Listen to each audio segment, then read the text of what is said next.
Well, welcome to Christian Answers. This is Pastor Jeff Short, your Bible teacher and cultural analyst, and today we're continuing to deal with this topic of just war, warfare versus peace, and the Pope versus Trump, and this whole controversy about whether the United States should be in Iran right now or whether the United States should ever fight in any wars.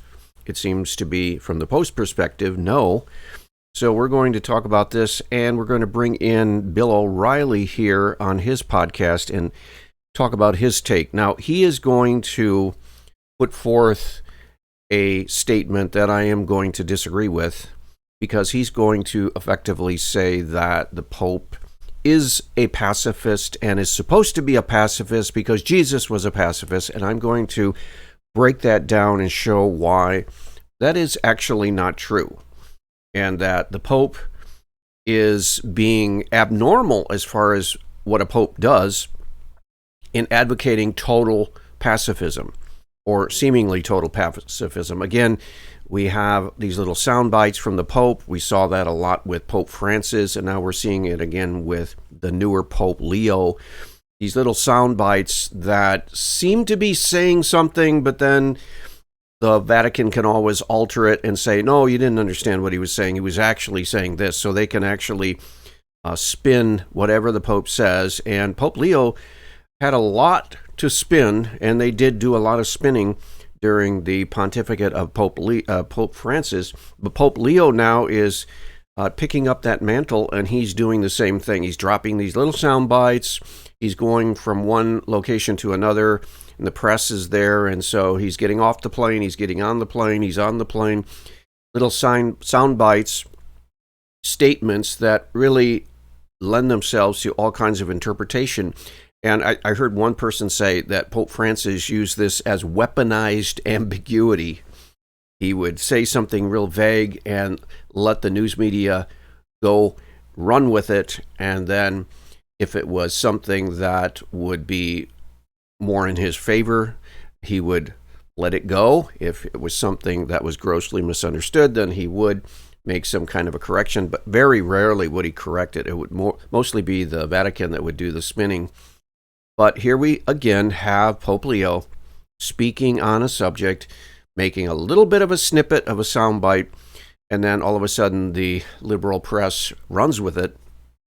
And you're actually getting a very political statement coming from Leo, who is supposed to be primarily a spiritual, moral, religious leader, and now he's actually wading into politics. So we need to analyze, is what he's saying true, or what he's saying false, and should he even be wading into specific policy matters of these different nations. And so let's get into this. I want to roll the clip with, this is Bill O'Reilly, who used to be on Fox News. He used to be on network television. Now he has his own podcast, I guess, that has over 1 million subscribers. And so he's doing the same thing, commenting on the news. So he is a Roman Catholic, and he's coming from that perspective. So let's see what he has to say, see if it contributes anything to the discussion. The American media is dominant all over the world. If you go anywhere, you'll see CNN. They got in early, and they dominate coverage in the English-speaking areas. Okay, so CNN despises Donald Trump, and they're never going to approve of anything he ever does. And we have a situation where once you get the Pope involved, that the secular media is going to go over and support the Pope, no matter what. And, you know, they see Trump as the devil. Here's what I said on News Nation last night. Go. It is somewhat disturbing to see the mainstream media, the leftist liberal media in the United States, actually taking the side of Iran, actually rooting for Iran, the terrorists, the militant Islamic terrorist regime in Iran. They're actually pulling for them to beat Donald Trump. They hate Donald Trump so much. This is called Trump derangement syndrome, and a lot of people have it here in the United States on the left, and even now some people in the center and even a little bit on the right are getting Trump derangement syndrome. And the media, of course, is adding to that because they're overexposing the President of the United States. They're hanging on every word. They're covering everything he does. They're covering everything he says. So it's a case of they are purposefully trying to make people sick of President Donald Trump by overexposing him, just giving people too much of him to the point where they don't want to see him, they don't want to hear him.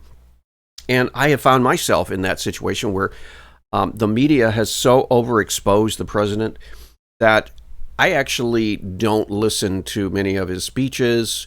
I don't watch his debates when he was running for the second term. I just don't want to bother myself because I know what he's going to say. I know how he's going to say it. So I don't have to hang on his every word like the news media wants us to. And it's senseless. But O'Reilly is right in the sense that the news media is taking sides against Trump, and even so far as to basically endorsing anyone who speaks out against what Trump is doing. I was just stunned at the pagans in the media being so upset with the Jesus picture. I mean, these are people. The last time they saw the inside of a church was when they were baptized. So, I mean, it's a lot of hypocrisy in the air. Oh, yeah, it is hypocrisy, but that is true that Donald Trump tends to run his mouth off a lot. He tends to talk when he shouldn't talk, and he overtalks and he overtweets, and I don't know if he's trying to be funny sometimes. I don't know if it's entertaining to him, but he just seems to lack common sense sometimes in what he says and what he puts out. And that's a problem. That is a problem. That's a fault of his. And I think it's bad taste to make some of the tweets he tweets and puts some of the images that he puts out there, especially in respect to spiritual Christian images. So it would be better if he just cut back on all of that nonsense. But that is part of his personality. And in the overall scope of things, it's not the worst crime that a politician can do. But it's predictable. Okay, so now the Pope is the good guy and the president is the bad guy. This is always the way it comes down. Now, the Pope is a good guy. Okay, I can tell you that, but I'm going to explain it so that we all understand. Well, the Pope is a good guy in the sense that he's not a terrorist and that he, generally speaking, stands for Christian principles and truths. But he's not a good guy if he's attacking the United States that's trying to fight the bad guys. If he's a good guy, if Pope Leo is a good guy, then he doesn't want to encourage and assist the terrorist regime in Iran, which inadvertently he is, because he's attacking the President of the United States. He's attacking the efforts by the United States and Israel to defeat the militant terrorist regime from getting a nuclear weapon. And so inadvertently, as a side conclusion, he is actually helping. He's actually aiding and abetting the enemy by attacking Trump specifically on his policies against Iran. So, yeah, he's a good guy generally speaking, but some of the things he says and does are not good. After the media came out and said, yeah, the Pope is right and Trump is wrong and Trump is disrespectful and whatever, then cable news ran wild with that. Go. Let's start with the president. This was a sloppy and frankly disrespectful attack on the Pope. I don't think he should have issued this kind of long ad hominem. He didn't get any points for doing this. There's nothing good that comes of it. It is a sloppy and, again, careless with his words, attacking the Pope, the leader of the 1.2 billion Catholics around the world, and to attack him in the way that you would, say, a politician in the United States or attacking some businessman. There does need to be some kind of respect and not just treat him with utter disrespect. He could have disagreed, like J.D. Vance did with the Pope and said, no, I totally disagree with the Pope. And I think if the Pope wants to hear our reasons and rationale why we go to Iran to fight the militant Islamic terrorists from getting a nuclear terrorist weapon, I would love to sit down and talk with him, but he doesn't understand. He could have said that, but he came out very belligerent, and there's no need for that. He doesn't have to do that. The truth is on Trump's side in this sense, and the Pope is actually wrong in his comments about the war and about absolute pacifism and so on and so forth. But Trump, again, wagging his mouth like he does. He's a big talker. He's a big mouth. He does this all the time, and he did it with Pope Leo. So, he should have gone down this path. Why would he do this? Right. And look, you'll have some people on the right who will say, well, we disagree with what the Pope says. Well, we support the president's actions, and the Pope doesn't. Okay. But that doesn't mean you got to go after the Pope, right? It was rather shocking to hear the president attack the Pope, considering that there are 60 million Catholics in the United States, 1.4 billion around the world. And I think his remarks were certainly offensive to many Catholics and generally people of... Now, the problem is, and I think this is where Trump is coming from, Pope Leo is basically a nobody that nobody understood or nobody knew about until about 5 minutes ago. All of a sudden, the Catholic Church makes him the, quote, supreme pontiff of the Roman Catholic Church, and all of a sudden, everyone is supposed to defer to his statements? No. I think Donald Trump is right in saying, well, wait a minute, who is this guy, and what is he saying, and it doesn't make any sense, and he doesn't get to stand on his platform now, the newly named Pope, and spout his left-wing radical democratic talking points and expect everyone to just defer to him and say, oh, you're right, Pope, you're right. No, Trump put Pope Leo in his place because Pope Leo was meddling in specific national policy toward terrorism without offering any concrete solutions or improvements to what we're trying to do in Iran. So if the Pope had come together and had a proposal that could have solved the solution of nuclear terrorist weapons, then yeah, we all listen to him. But he doesn't. He just comes up with these pious platitudes and expects people to what? Defer to his judgment just because he got placed in a position yesterday, and now we're supposed to bow down to this supposed wisdom coming from a man that nobody had heard about until 5 minutes ago. It doesn't make any sense. And so Pope Leo was put in his place by Donald Trump. Well, there shouldn't be that back and forth between important leaders like this, but there was, and the Pope actually deserved a little bit of it. Goodwill. Okay, weren't offensive to me, and I'm a Catholic, and I think I'm a person of goodwill because I understand where the president is coming from, and I understand where Pope Leo is. I could mediate this myself. I could go to Rome and mediate the two sides. And the reason I could do it is because I understand both sides. So Pope Leo's job is to promote peace. He's a pacifist. Okay, I have to disagree with this. His job is to promote peace. Who says his job is to promote peace? His job is to promote the truth of God. Jesus quote said, I did not come to bring peace, but a sword. Jesus was very open and honest about the fact that his message, the gospel, would not be received by everyone. In fact, people would hate his disciples. He said, after I leave, you will be hated on my account. You will stand before judges. You will stand before kings. They will persecute you. They will kill you. That's what they did to all the great prophets. And that's what they did to Jesus. So the point of Jesus Christ and his life was not to bring world peace. Now, if that can happen by applying the Christian principles, the principles of the Bible, that is a bonus. But the purpose of Jesus Christ coming to the earth was not to preach peace and bring world peace. The purpose was to die for the sins of the world, to deal with the sin problem that we all have.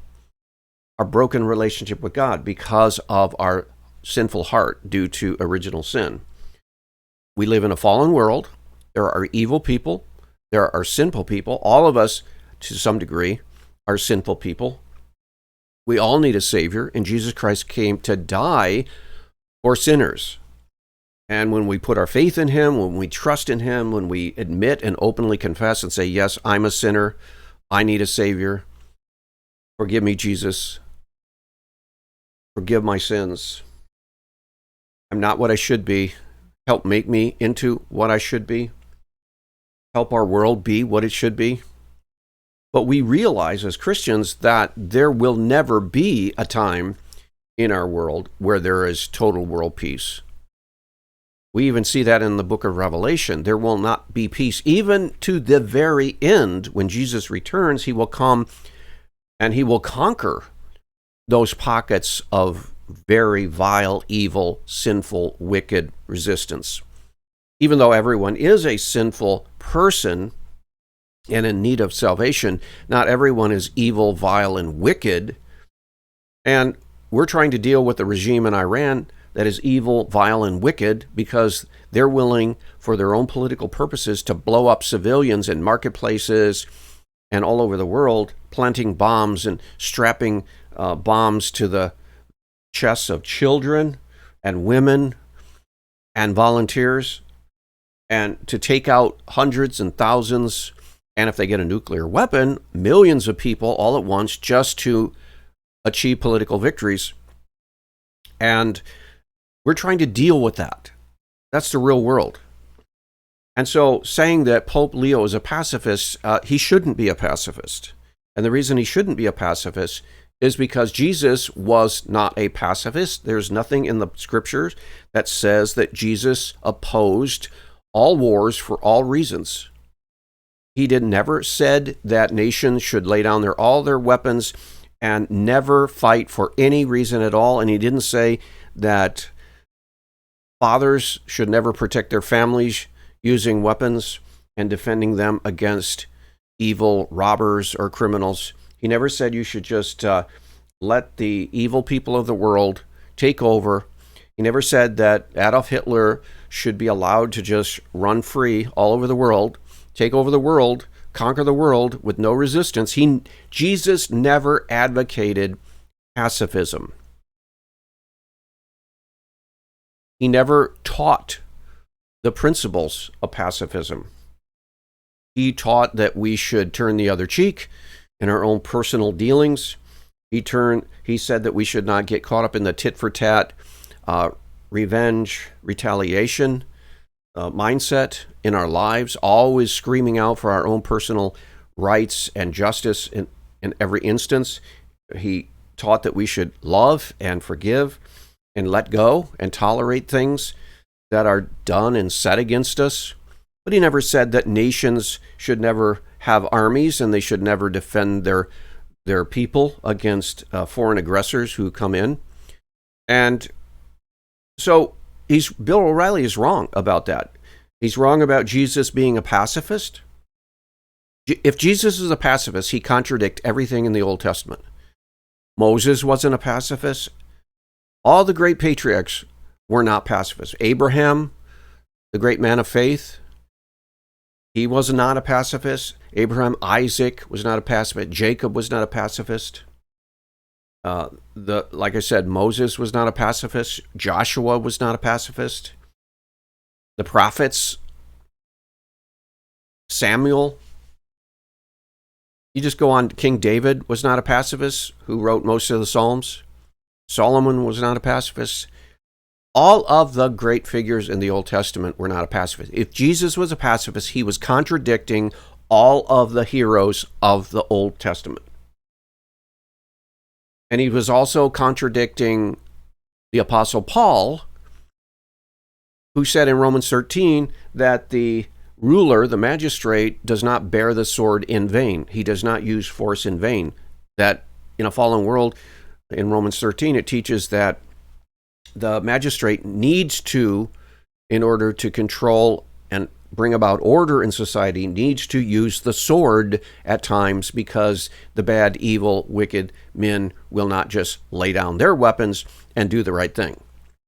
They have to be forced to do it. And Paul explains in Romans 13 that the authority is an agent or a messenger or a servant of God in establishing order through force if necessary. So, example, the police force, they carry weapons. Why do they carry guns? Because the bad guys won't stop doing their evil, wicked things, raping, stealing, killing, doing violence in society. They will not stop without force.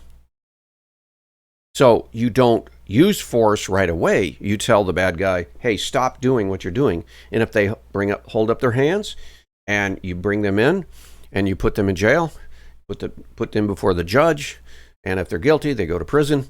Okay, great. But what if they don't do that surrendering, which they're supposed to do when they're caught by the authorities? What if they don't? Then the sword has to be used. The sword is a symbol of force. Romans 13. So why is the Apostle Paul teaching that there is a legitimate use of the sword or force or violence to apprehend and control the bad guy if we're supposed to be pacifists? No, Jesus was not a pacifist in the sense that he advocates that nations should not fight. Now, it was not his role, it was not his calling, it was not his ministry to fight with swords and clubs. It was not his plan to come to the earth to be a soldier. But notice he never, ever condemned the soldiers. There were soldiers that came to him at times. He never looked at them and said, shame on you. You should not be raising the sword against anyone. Shame on you. Your whole occupation is illegitimate. He never said that. Jesus never said that. So Jesus was not, strictly speaking, a pacifist. And so this whole idea, this whole image of Jesus, I don't know if Pope Leo is trying to take this image of Jesus, this misunderstanding of Jesus as a pacifist, and then try to copy that and then model that and then teach that everyone should be a pacifist and the United States as a whole should be a pacifist when it comes to evil. I mean, there is a lot of confusion. So I disagree with Bill O'Reilly. He's saying, well, Jesus was a pacifist and Pope Leo was a pacifist. Well, he shouldn't be. Pope Leo shouldn't be. And that is not also the stance of the tradition of the Roman Catholic Church, nor is it the tradition of almost any Christian church. There are fringe groups like the Amish, the Mennonites, some of the Anabaptist groups coming forth from the Reformation period that took a strict pacifistic stand. But the vast, vast, vast majorities of Christians who have ever lived since the early centuries after Christianity started spreading and men like Augustine began to process, okay, how does Christian principles apply to war and police and the use of force and so on and so forth. After they began to process all of the information in the Bible and the teachings of Christ and the apostles, they began to formulate the just war principles, stipulating which instances that force can be used.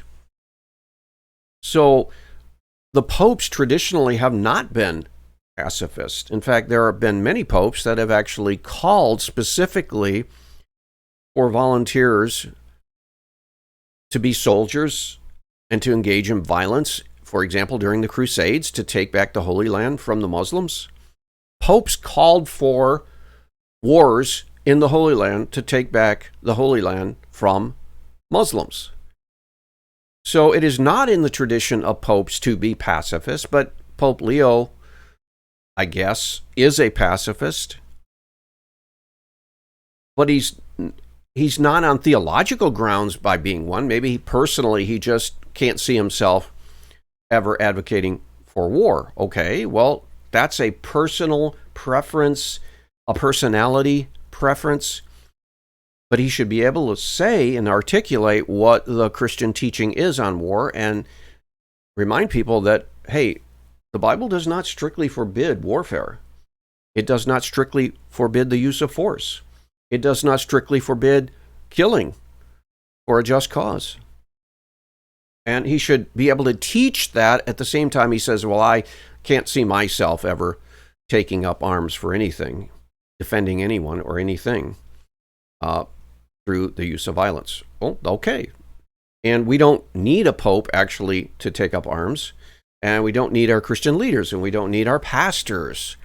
And you know, as a pastor, I've struggled. I've come to the conclusion for myself that there's no need for me to carry a firearm, and there's actually no need for me to own a firearm or keep one in my house. I don't have anything against that, but I've lived my entire life, decades and decades, my adult life, and I've never had to carry a weapon. I've never had to own a weapon. I've never had to keep one in my home. I never felt a need that I needed to have a weapon as such.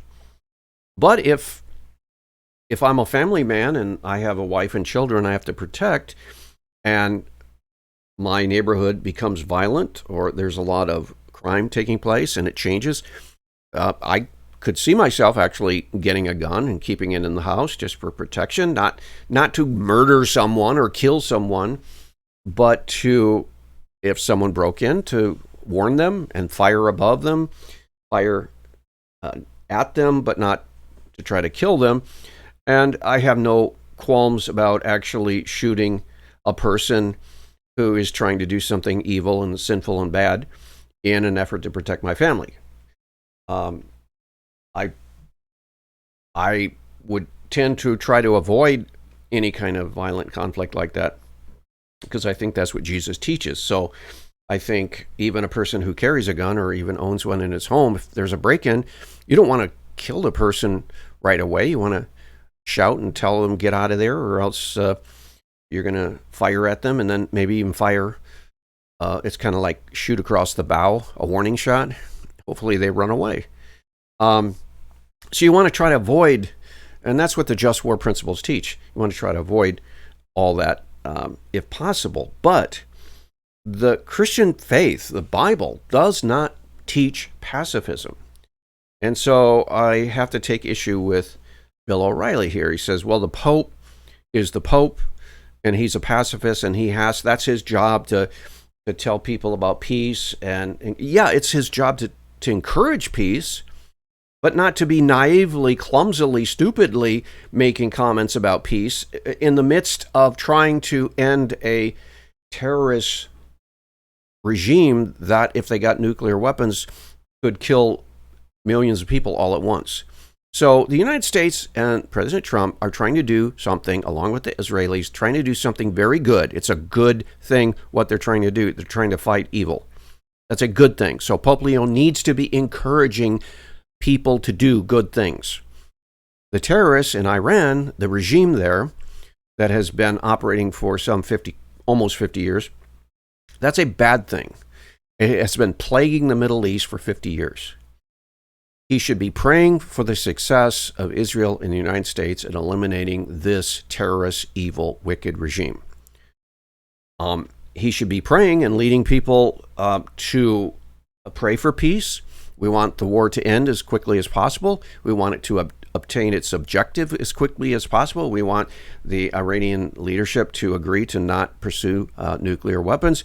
We need them to agree to not fund and sponsor terrorism around the Middle East. We need to get those solid commitments from them, and then they can live their life and do whatever they want to do, as long as they do it peacefully, because we can't have a rogue nation like that just terrorizing the whole world, especially if they get nuclear weapons. That's what the Pope could be doing instead of playing politics. He actually encouraged people to call their representatives and push for peace. That is meddling in an area that he needs to stay out of. He needs to teach general principles from the Bible, but leave the specific policies to the specific nations. So just wanted to weigh in on that. We will talk to you next week on another edition of the program.